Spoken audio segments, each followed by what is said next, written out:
حضور نے حجر اسود کو بوسہ دیا. بوسہ کیوں دیا؟ یہ حجر اسود ہے کیا؟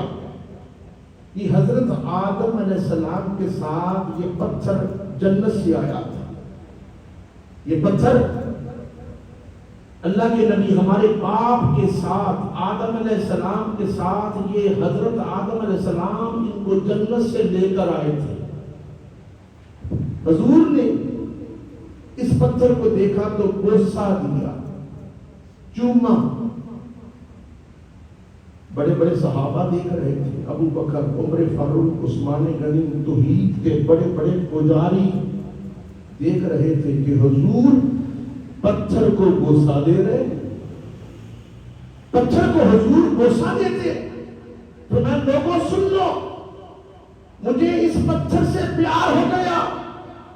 یہ پتھر میرے پیدا ہونے سے بھی پہلے یہ مجھ پر درود و سلام پڑھتا تھا.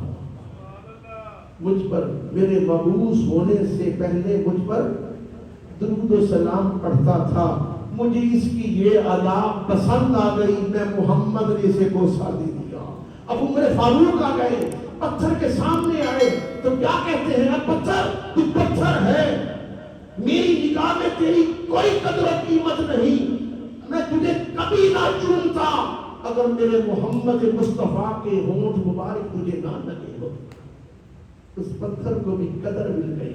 ہے جنت کا پتھر, لیکن پتھر کو قدر حضور نے چوما. قیامت تک لوگ چوم رہے ہیں, اس کو بوسہ دے رہے ہیں. تو بتانا یہ چاہتا ہوں کہ خدا کی قسم, اب تعجب کی بات یہ ہے جو بد عقیدہ لوگ ہیں وہ کہاں جائیں؟ ان کا تو حاجی نہیں ہوتا.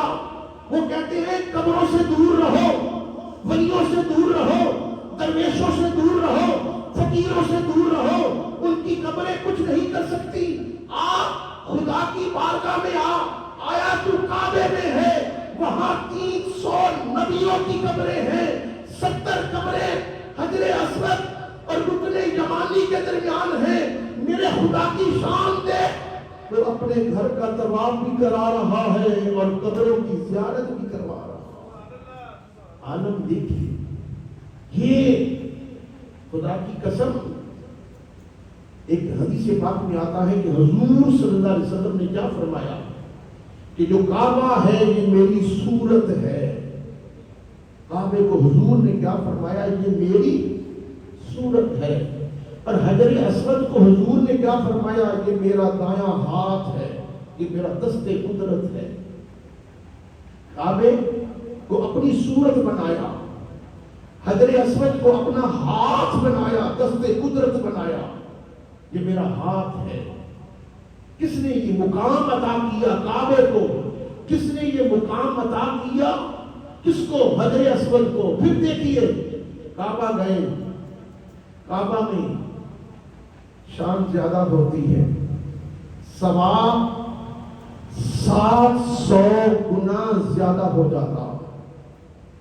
ایک حدیث میں پاک میں آتا, جس نے کعبہ شریف میں 5 وقت کی نماز پڑھی اس کو 1 کروڑ 35 لاکھ نمازوں کا ثواب ملتا اگر اس کو بڑھا دیا جائے.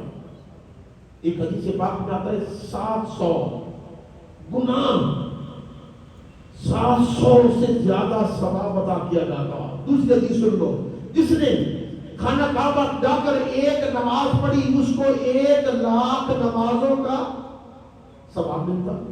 جس نے 1 روزہ رکھا 1 لاکھ روزوں کا ثواب ملتا. جس نے وہاں جا کر 1 نفل پڑھا 1 لاکھ نفلوں کا ثواب ملتا.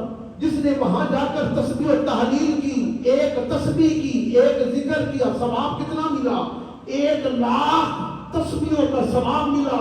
ارے جہاں جہاں وہاں جا کر جس جس عبادت کو کرتے جاؤ گے اللہ اس کو بڑھاتا جائے گا, اتنا بڑھاتا جائے گا. ایک وقت آئے گا, ایک لمحہ آئے گا, ایک گھڑی آئے گی, آواز آئے گی, عبادت کرنے والے آ جا, ثواب تو میرا بے بہا ہے, لیکن سن اب میں نے سر سے لے کر پاؤں تک تجھے گناہوں سے پاک کر دیا.